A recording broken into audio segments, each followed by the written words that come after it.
ぶっ壊れてる。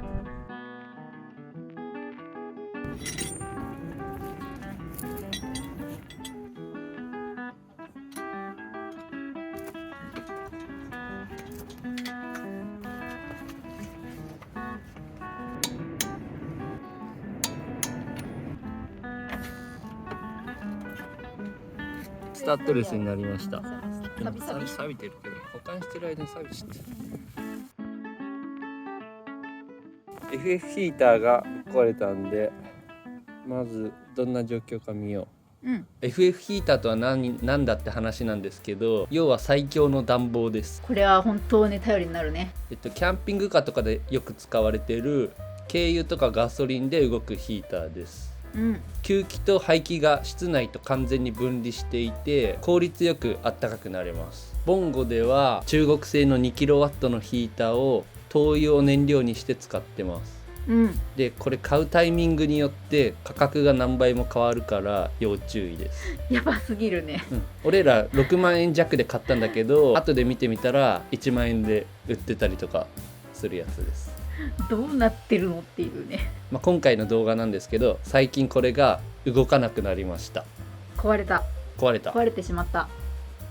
燃料漏れてるって言ってたよね。燃料漏れてる。それさえ特定できればいけるはず。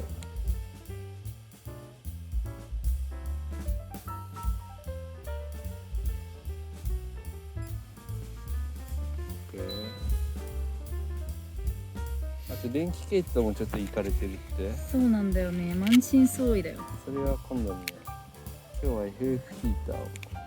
はい、電源が入りました。120W で使ってる。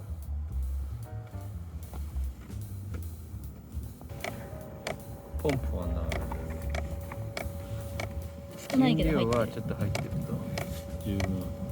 ちょっとチューブにエアが入ってるね。今チューブ通って燃料が送られている。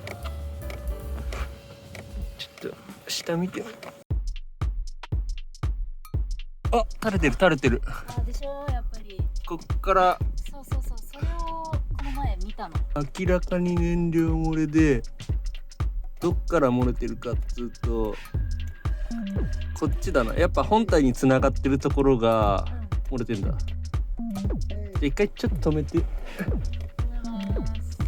そこさえ直せば多分大丈夫だと思う。取り寄せるまでもなく、あまりの部品でもしかしたら直せる。多分キャラバンのヒーターもそうなったんだけど、これが劣化して穴が開いてるはず。これが劣化して漏れてるはずです。FF ヒーターのチューブってこれなんだけど、これを接続するときに一回この黒いのにかませてから各部品に燃料チューブをつなぎます。今回はヒーター本体につながる部分が劣化して燃料が漏れたと思われます。でこの部分は車外に露出しているので劣化が早いです。これで3個変えるか。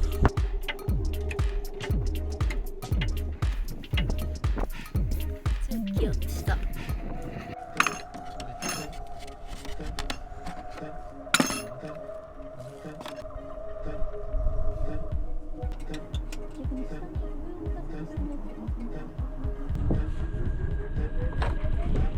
チューブに入ってる灯油が俺にぶっかかるはず。間違いなく。高確率。抜けた。取れた。あ、全然ぶっかかんなかった。こんなもん破れちゃって。本当だ。これね。これどうなの？これ1年でぶっ壊れる仕組みだよ。完全に。1年とは言わず2年か。弱いね、ここの。結論、中華製 FF ヒーターのここの接続部品は弱いです。俺らみたいに雪山行きまくってる場合は特にすぐダメージも来るだろうしね。もうメキメキになっちゃってるよ。ボロボロや。2年でこの状態になるわけだ。この新しい接続部品でつなぐ。れを真ん中ら辺までぶっ刺して、うわっ、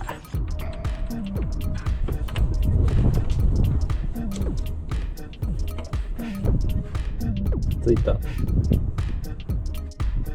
久しぶりにボンゴの下側見たけど結構綺麗だな。全然錆びてねえ。若干このさ、これ室内だからまだマシだけど、あー、それも同じ素材。ポンプに送ってるところも結構ひび生えてる。タンクの下の部分、あー、はいはい、あそこも怪しいね。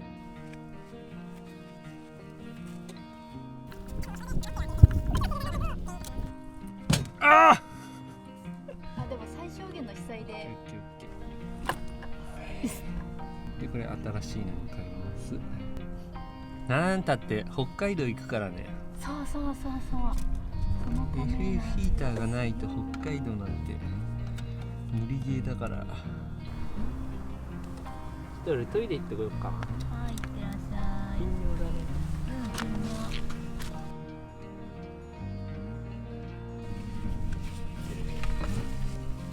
行くよー。こっち。着いた。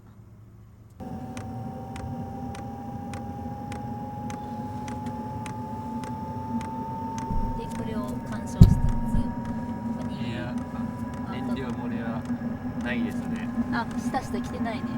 来てない。ポタポタ落ちてない。あ、なんか風生暖かくなってきてる。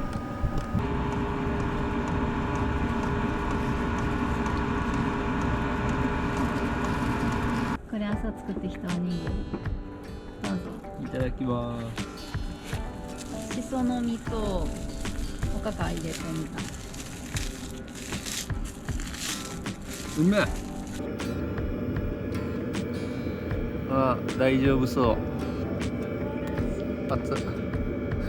排気に触っちった。